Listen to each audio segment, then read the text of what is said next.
All right. How are you, Steve? I'm good, Adam. How you been, buddy? Very good. Excellent. Good. So we're here today to talk about the famous guitar lesson from 1979 with you and Edward Van Halen. My famous guitar lesson with Edward Van Halen in 1979. I guess not too many people can make that claim, right? Exactly. That's right. I mean, I think back on that, and um, you know, I think it was just one of those days when he just came over, and I can't remember if there was actually an interview I was doing that day with him. Yeah. He might have just come over, and again, and it's the truth, I had a couple of guitars during that period. I had the Strat and the Les Paul, which I write about in the book. And they were just set up in that front room. Weepaw was a very small little guest house, so you basically walk in, and that was sort of the living room and the dining room. And then I had a tiny kitchen area. There was a small hallway that went back to the bedroom, and then halfway down the hallway was a bathroom. So basically, that room, that front room, was everything. I had my little table. Back in the day, it was a typewriter, so I had my little typewriter set up. That's where I wrote my stories. And I had my little turntable, back in the day of vinyl, and there's some shelves with books and stuff. So when he came in, those guitars were always, I just always had them in stands there. And I had my amp out there because honestly, there was no room to put the amp and the guitars back in the bedroom. The bedroom was just about big enough to put a bed in, and that was about it, a bed and a dresser for the clothes. And so he would walk in, and honestly, the first thing he always did was, he'd walk over, and typically he'd pick up the Strat, Yeah. and he'd sit down, and he'd have a cigarette going, and we'd sit down on my couch, and he'd just start noodling, he'd just start playing. And if he was coming over sort of unannounced, we'd just talk about stuff, and hey man, how you been? And Yeah. Again, weeks could have gone by between the time I maybe last saw him, and maybe he'd been in the studio, or he'd, been off just working on music. So it's not like I maybe would have seen him the day before. It's possible, but typically I would not see him like Monday, Tuesday, and Wednesday. There'd be stretches of time between that. So he'd come over, and I'll be honest. I mean, there was probably drugs involved. I mean, for me to pick up a guitar in front of him, Yeah. I mean, What were you thinking? exactly. So through the haze of cocaine madness, I said, oh, I'll pick up a guitar. Edward's playing, and so he'd be there doing his thing. He's noodling around and playing these remarkable things, and I don't know what I'm playing. So at a point in time, I think, because I tried to do this before. This isn't the first time I'd ever tried Okay. to do the tapping thing. Now, I could do the tapping thing. I did it badly. I mean, I understood the right hand hitting the fretboard. I understood what that was, what I could never, ever do was get it to feel the way he did it. Hmm. I could never do that, So I pick up a guitar, and, I know something goes through my head, and I think, oh, I'm going to try to do a tapping thing, Edward Van Halen's here. I'm going to do a tapping thing, sure, let's do that, So I start doing it. And I don't even think he's listening. I'm hoping he's not listening. And, I start doing it, and he goes, no, you're doing it backwards. Yeah. And for him to say that, I mean, he heard instantly what I was doing. And I didn't know what I was doing wrong. I just knew I was doing something wrong because it did not feel like he did. And I also understood that it was a triplet that he was doing. And it was that triplet feel that you had to get. And whenever I did it, it never felt like a triplet. It felt like, it almost felt like 4/4 notes or something. Did it? You know, it didn't have that.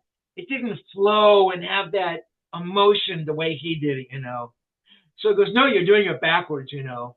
And I can't remember what I said. You know, well, what am I doing wrong? I mean, that didn't help me. All that did was confuse the situation more. It's like, okay, I'm doing it backwards. So how do I do it forwards? You know. And then that's when he said, well, that's where, you know, it depends on where you count one. It's like, oh, well, that really helps me, Edward. I mean, that, you know, let's confuse Rosen just a little bit more. And, you know, it's really funny. I'm just going to take a little side detour here, Adam. Alan Garber read that little bit and heard this little section that we're talking about. And he sent a really cool note. He says, oh, Edward explained it exactly. That's exactly what it was. You know, it makes perfect sense. So to someone like him, to someone like you, to anybody who understood what that was, it made sense. To me, it was like, oh my God, I'm doing it backwards. I mean, I couldn't have tried to play it backwards if I tried. You know what I mean? It's like, because I didn't know how to play it forwards. So I would do it, you know, and it went on for a while, you know, and well, I think we're going to maybe hear some of this, right? Yep. And so, you know, it's like, and I do it one time right. And he goes, yeah, that's it. I go, oh my God.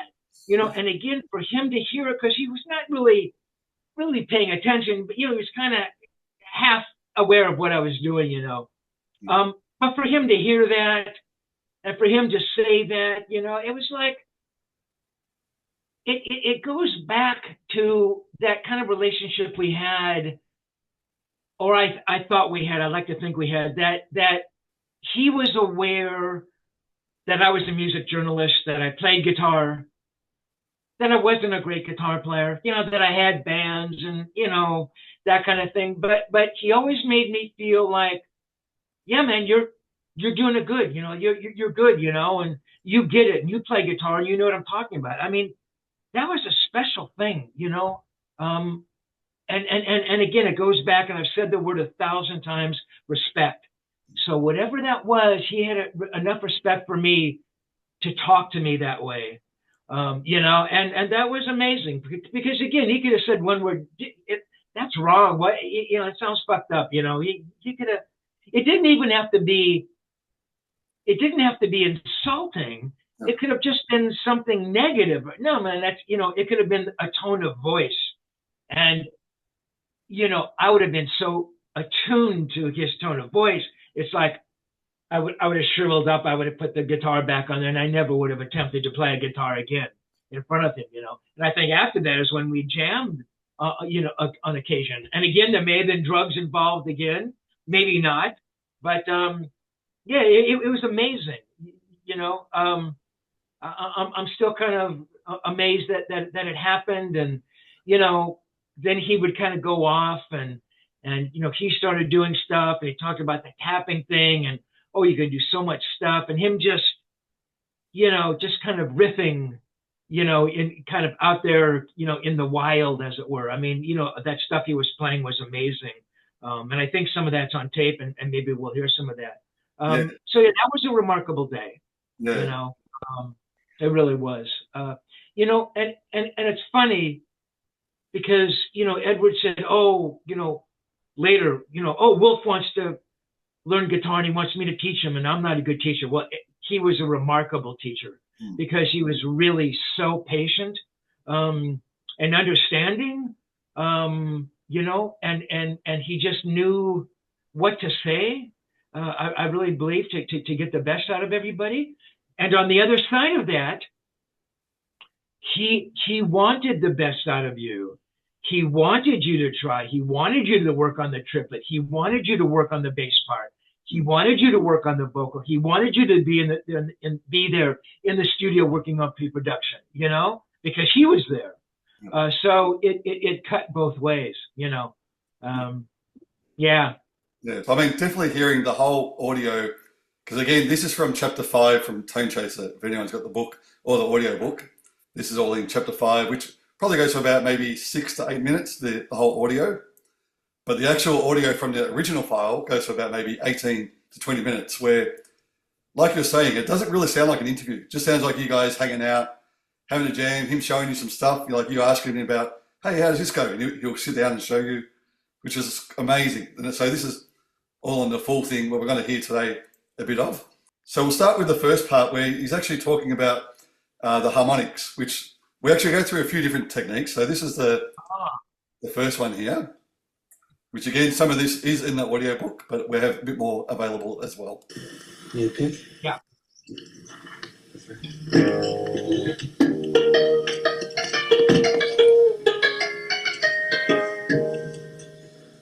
That's all you do. Just hit the same notes and octave high. That's great. You're running the fifth. See, when it's loud, it stands a little bit. So had you ever done this before, the harmonics like that? Maybe a little bit, Okay. but sitting there watching him do it so effortlessly, was just amazing. And what's remarkable, look, I mean, guitar players have been playing harmonics, right, since the invention of the guitar. I mean, they probably go back to, I'm sure those guys back in the 40s were playing harmonics and doing all that stuff. But again, the way it's the way he, right, incorporates the harmonics into the song, right, and it's sort of more of a chordal thing, and his attack is so perfect.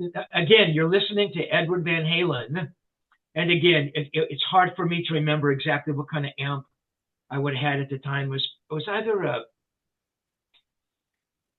I had a deluxe, I had a VT40, an Ampeg, I had a little pig nose for a while. I mean, nothing great, but you can just hear it, and again, we're hearing it sort of third generation. So right, it's recorded onto my cassette player, right, with a cheap microphone. Although, but yeah, that was a cheap cassette still back in '79. So, you're hearing it go onto cassette, and then I would have dumped it to, I had cassette copies made, and I also had the cassettes dumped to CD. But what you're hearing, so when I was writing the book, I worked from the cassette because the cassette was so much more legible.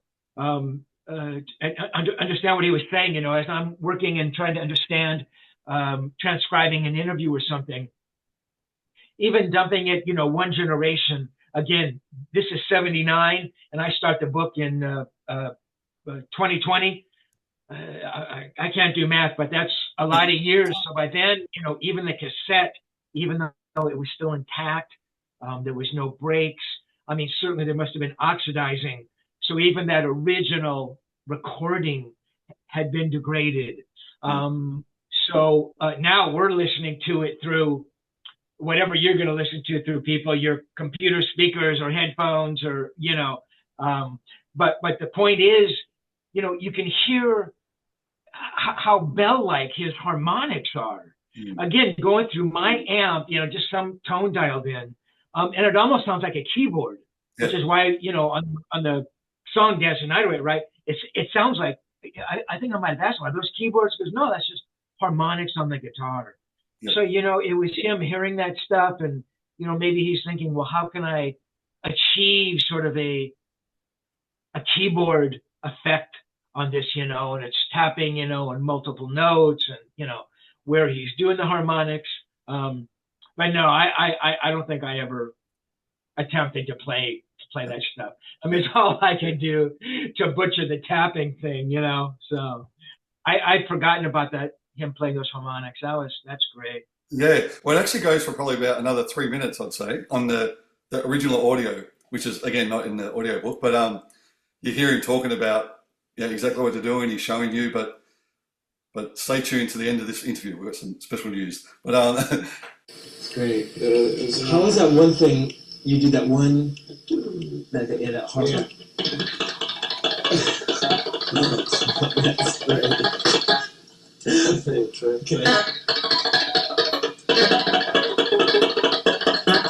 It's louder. Okay, that's great. I got it.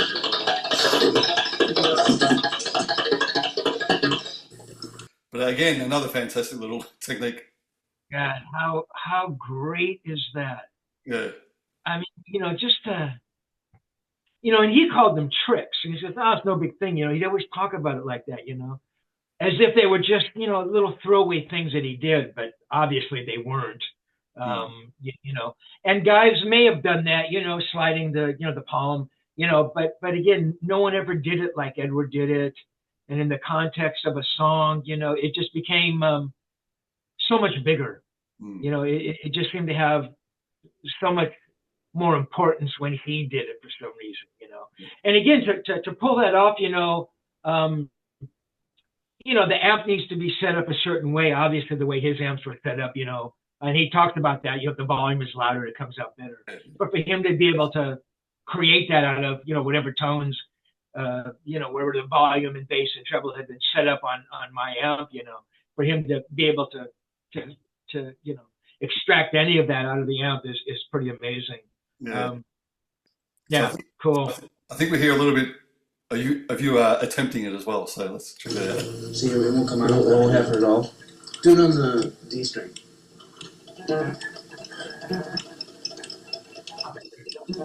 You just said catch him right here.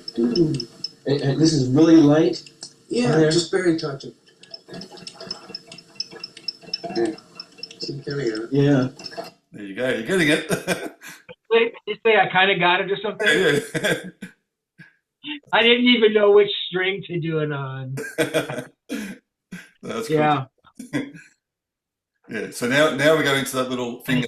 I think it is. How did you ever figure that out? I don't know. That's really incredible. This finger thing too. You can do all kinds of crazy shit.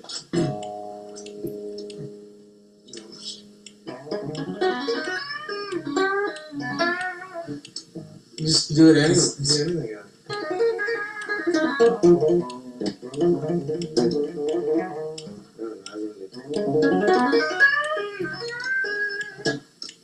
There you go. Just a little finger thing going on. How great is that? I mean, he's just, again, just out in midair, it's just, you can do anything, and that last little thing, he's always, thinking melodically like that. I'm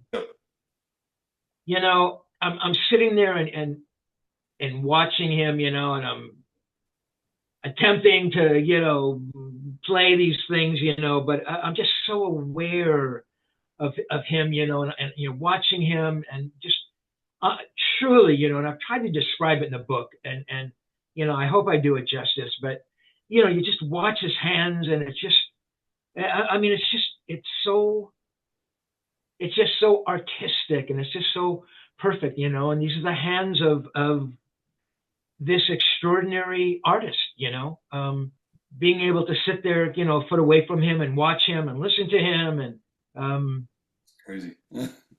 It was special, man. It was really special. I mean, those were amazing times, when he'd pick up a guitar and would just start, noodling around, and I could sit there and watch him close, and watch him, picking and his left hand, and yeah, exactly. Amazing. Yeah. This is neat little tricks. The latest one I just been doing is the harmonic thing. You can do just about anything. I don't know. See what? And again, this goes on in the original audio. There's lots of this going on, and I think you're asking about some of the songs from Van Halen 2 as well. He goes into that as well, but today I'm just doing all the tricks. But yeah, there's heaps there. I've asked myself the question, and again, I bring it up in the book. There were other amazing guitar players around back in the day, but what was it about Edward that sort of transcended all those other guys? And I think that was it. He just he had a sense of himself, but he never talked about himself in that way, and it was, and people connected with that. They obviously got that. They got the heart and the passion of the guy beyond the notes that he played. And man, that is a hard thing to do. I don't think there are many guitar players ever who have reached that level. And I'm not taking anything away from these other guitar players because they were extraordinary guitar players. But I think from going from extraordinary guitar player to Edward Van Halen, you know, there's that space in there that it's really hard for guitar players to achieve. And I don't think many guitar players in the history, honestly, of electric guitar have achieved that, in my mind. Yeah, no, exactly. You know? This, I think, is where you're trying to see exactly what he's doing. And he's going to explain a little bit about what he's doing. We're trying to see what notes that you're using.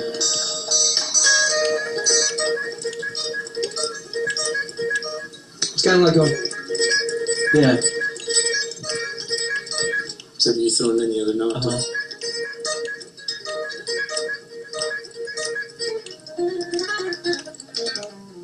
Yeah, all those in there are the good ones, though.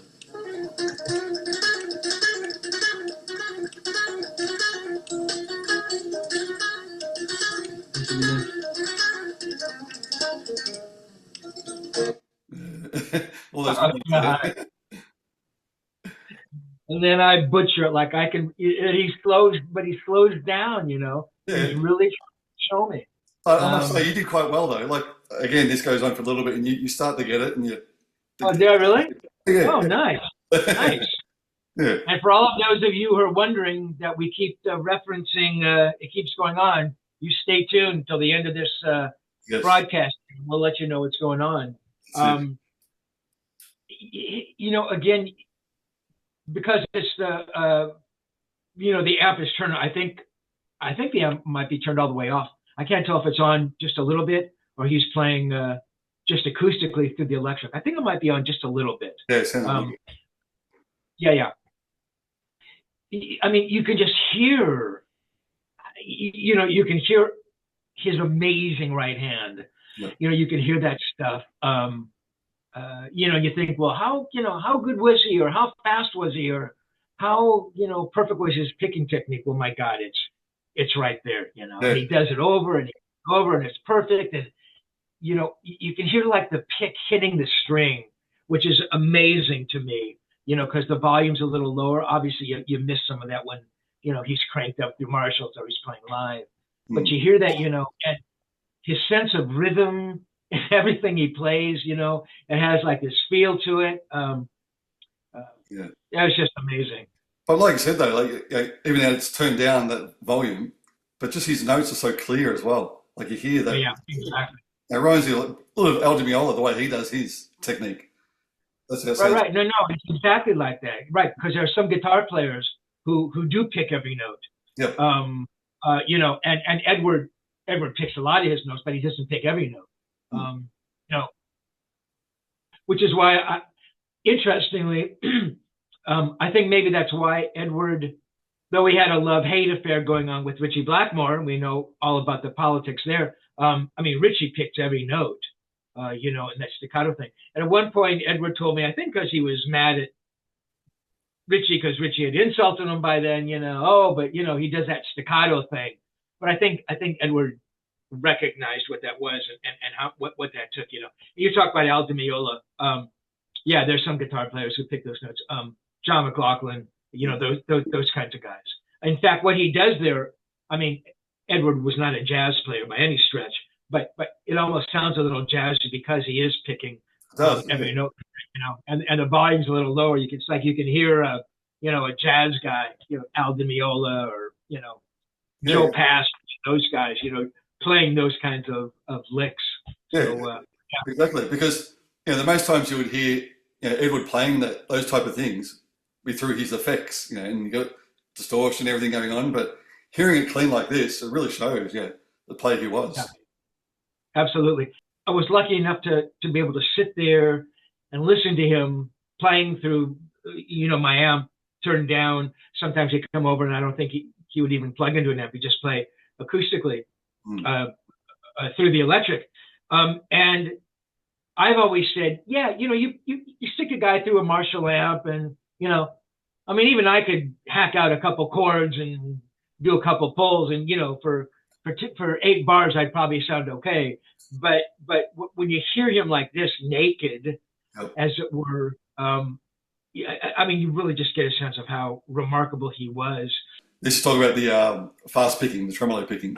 Spasm. The spasm, he calls it. Is that how you hold it? You hold those fingers too? Exactly.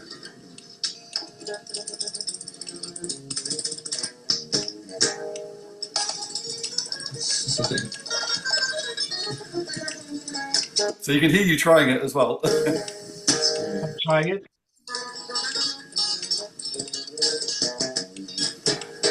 So you're doing well. Unbelievable. Now, next one we have here. I'm trying this for. Oh, this is where you swap guitars. So he says to you, hey, try this one for a while. Oh, really? Oh, then just time out here for a second. Yep. That's the Bumblebee guitar then. Oh, okay. Yep. Which is about right, 1979. So Van Halen 2. Right. So my mistake. So he brought over the Bumblebee. Okay. And he's playing the Bumblebee all this time. Uh-huh. And I'm playing the Strat, my Strat, the Brown 66 Strat. So he says, let's change. I think he's saying that because he's thinking, well, you play like shit, so maybe you'll play better on my guitar. I mean, he's not, he's not. But I mean, it's just amazing that he would want me to try his guitar. You know what I mean? That's so cool, right? That's like buddies. Hey, man, check out my guitar. Yeah. So we switch guitars. Okay. So let's hear how you go. Yeah. The next is different than the Fender.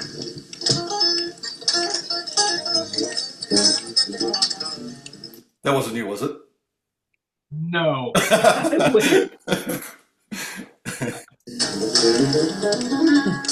Yeah, it kind of really is.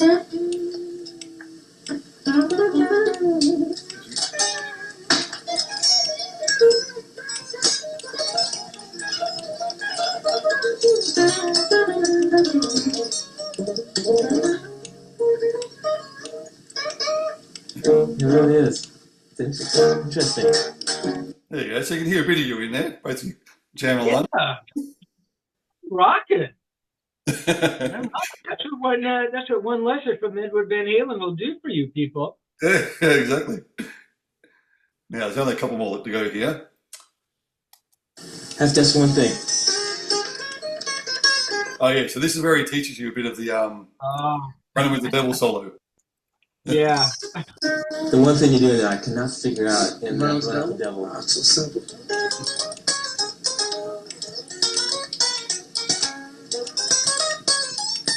Oh, I didn't like this. It's just a chord. Just a chord.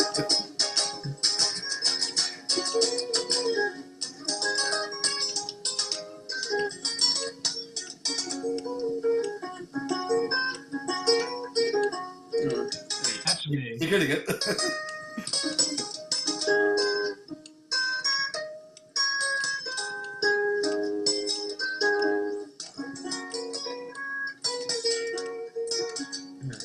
Yeah, there you go. So it's good that he slowed it down to show you what's going on. He does, and I think there's more goes on here that There's a lot more. maybe we don't hear here that we'll hear that we'll tell everybody about. But the very end of it, those last two things. Yep. All right.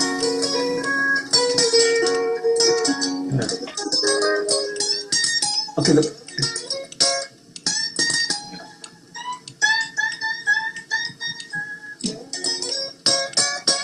Those last two, I could never figure out. Yeah. Hey, you got it. Yeah, it's just. I mean, no guitar player ever thought like that. You know what I mean?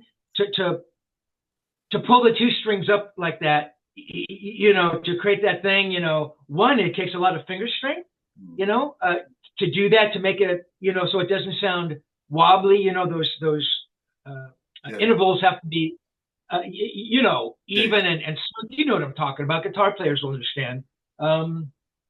It's just, right. I just think it's amazingly cool, man. I just think it's incredible. You know? Yeah, it's one of those techniques. If you don't get it right on, it sounds really out. Exactly. Exactly. And again, it's a lot of finger strength. I mean, I did it sort of as a one-off, but to be able to do that night after night, and Now the last little section here is just going back to the bit of the tapping. So when you start, it always feels weird because you gotta go. Here, go like this.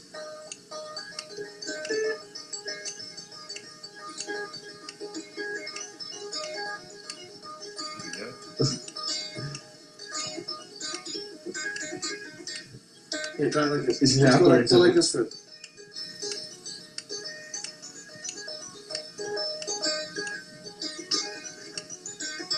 So again, this one goes on, and you can hear starting to get it going. God, you can just hear how badly I do it. I mean, it's so wrong. And he was so patient, and he's patient with all that stuff. I think he really, I'm not saying that he enjoyed it, but I think he dug the moment, He didn't, it wasn't Edward Van Halen on stage. It wasn't Edward Van Halen on record, I think he was comfortable, doing it.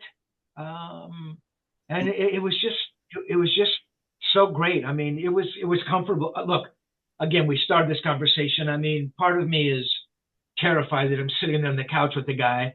I'm more terrified picking up a guitar, but it kind of goes away. I try not to be hyper aware of it, or I wouldn't be able to do anything.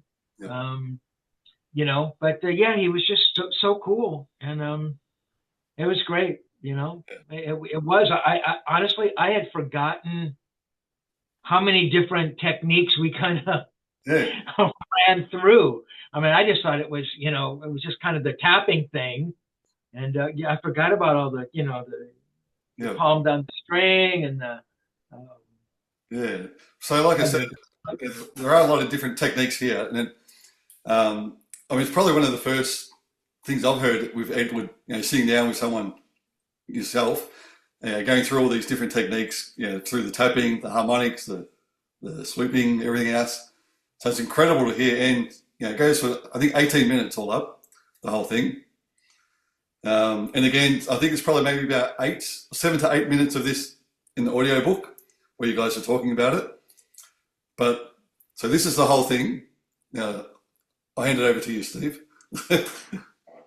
So most of you listening probably know this. Adam was my audiobook guy. So I would send Adam all of these interviews, this little bit here, and I would probably say to Adam, yeah, man, excerpt a bit out of this. Excerpt some of the parts where he's noodling in various sections of the book. So what you're hearing are basically edited parts. And as Adam has just mentioned, this section goes on for about another 10 minutes, Adam? Yep, that's correct. Yeah, 18 minutes all up. 18, 19 minutes, yeah. So what we are going to do is, and you take it from here, Adam. Okay, so everyone that has the audiobook already, you'll automatically get an extra little bonus audio feature, which will be at the end of the book after the Between Us Two, which is another bonus that's been added on. So this will be a bonus track with the whole lesson with you and Edward Van Halen, the whole 18 minutes. And then anyone else that doesn't have the audiobook, once you do purchase it, that will be part of the audiobook as well. Exactly. And you'll also get the Between Us Two section as well. Yep. So, yeah, I mean, you guys are going to hear the rest of this. And this is sort of Van Halen playing guitar that you've never heard before from 1979, you know, attempting to teach Steve Rosen how not to be a terrible guitar player. But along the way, you know, you can hear him talking about his playing, and it's remarkable. And to be honest, I don't know. At least I've never heard of any other kind of content like this out there. You know, where Edward has done this. So this is pretty special. And you know, as a thank you to all of you who have already purchased the audio book, you know, it's my small way of saying thank you and happy Black Friday and happy Thanksgiving and happy holidays coming up. And to you who haven't gotten the audiobook yet, and why haven't you? You'll get this, and again, the Between Us Two, and it's amazing. I mean, it's pretty amazing, and I think you guys will love it. You know, if you listen to this and you dug us talking about it, well, you sit there listening to that stuff. I mean, it's really special. Yeah. So yeah. And also on the audio, Right? the quality will be that little bit better as well, because what you're hearing now is through Zoom, so you're getting the actual original interview quality. Excellent point, which I kind of remarked about a while ago. Yeah, so what you're hearing is, yeah, through your speakers, or you know, a download, an upload, you know, Yeah. exact. Yeah, so the quality will be better. And yeah, so rare Van Halen noodling from 1979. So Yep. for those interested in the audiobook, it'll probably come up somewhere here. You'll probably show something, Adam, but you can find it on mysoundwise.com. One word, mysoundwise.com. Right. And yeah, I think, again, you guys, if you haven't heard the audiobook, it's pretty remarkable. It really is. You know, hear Edward's voice and from back in the day, and all those early interviews, and all those sections where I've tried to explain how Edward was that day, and you know what was, you know, was he in a good mood or a bad mood? Well, you can hear it. You know, excuse me, first person, you'll be there, and you can hear it all. So pretty special. That's it. So yeah, please go check it out. Tonechaser, the audiobook. All right. Check it out for sure, people. No worries. We'll say goodbye here. Tonechaser, I'm going to tell everybody, Tonechaser, check it out, and everything here in South Africa. Yeah, that is absolutely incredible, man. Yeah. And you got to be a part of this book that is going to change future guitar players' lives, man, because there's going to be a whole next generation who are going to discover Eddie and listen to this book and absolutely just want to learn everything about it. So yeah, it's incredible, man. Seriously, thank you. It goes for 30 hours. I'll just warn you. It's a long one. It's too short for me, man. Yeah, well, you know, at the end of the day, just hearing the voice, hearing the sounds, hearing what, even the not bad quality, the weaker quality and stuff like that, you know, you bring it back to life. It's part of it, man. It's part of history. It's a part of back in those days, how the interviews were done and everything like that. And that makes them more authentic. So I dig that, man. I really, really like that. And, you know, to get like a feel of what like his life outside of the music was, that's something that's so valuable. To think what 2 a.m., what was Eddie Van Halen thinking? That is incredible, man. This Tonechaser sounds like such a valuable you know, piece of information as a guitar player to actually get. I think every guitar player should listen to it and get it.